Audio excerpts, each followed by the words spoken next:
നിങ്ങളുടെ ഇഷ്ട പരമ്പരകൾ എക്സ്ക്ലൂസീവായി സൺ നെക്സ്റ്റ് ആപ്പിലൂടെ തികച്ചും ഫ്രീ ആയി ഇപ്പോഴേ ആപ്പ് ഡൗൺലോഡ് ചെയ്യൂ. സംഭവിക്കരുതെന്ന എന്റെയും പ്രാർത്ഥന. എന്ന് ഡോക്ടർ പറഞ്ഞ വാക്കുകള് നിന്നോട് പറഞ്ഞതേ ഉള്ളൂ. നീരജ്, ഇതെങ്ങനെ സംഭവിച്ചത്? ഇതെങ്ങനെ സംഭവിച്ചെന്നതിന് ഒറ്റ വാക്കിൽ ഉത്തരേ ഉള്ളൂ. അമ്മ. അമ്മയോ?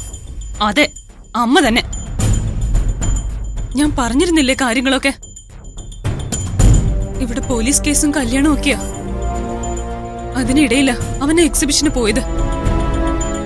എല്ലാം അറിഞ്ഞപ്പോ അവന്റെ കൈ വിറച്ചു പോയെന്ന്, മനസ്സ് പതറിപ്പോയെന്ന്. സംഭവിക്കാതിരിക്കോ? പേടിക്കാതിരിക്കോ? അവനൊരു പാവം കുട്ടിയല്ലേ.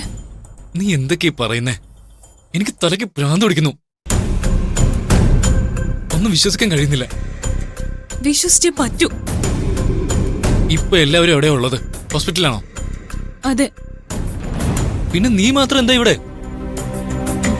അവിടെ കാര്യങ്ങളെല്ലാം നോക്കാൻ നമ്മുടെ ആവശ്യമില്ലല്ലോ. അമ്മയുടെ രണ്ടാം ഭർത്താവ് ഉണ്ടല്ലോ, അയാളെല്ലാം നോക്കിക്കോളും. അല്ല, നോക്കുന്നുണ്ട്. അമ്മയ്ക്കും അതാണല്ലോ ഇഷ്ടം. അപ്പൊ എന്തിനാ വലിഞ്ഞേറി വെറുതെ ഞാൻ നിൽക്കുന്നത്? നീ എല്ലാം നെഗറ്റീവായിട്ട് കാണൂ. പണ്ടേ അങ്ങനെയല്ലേ? ഞാൻ നെഗറ്റീവ് പറഞ്ഞതൊന്നും അല്ല. നീ നേരിട്ട് കണ്ടു ബോധ്യപ്പെട്ടാ മതി. അല്ലെങ്കിൽ ഞാൻ എന്ത് പറഞ്ഞാലും കുറ്റം മാത്രമല്ലേ നിങ്ങൾ കാണൂ.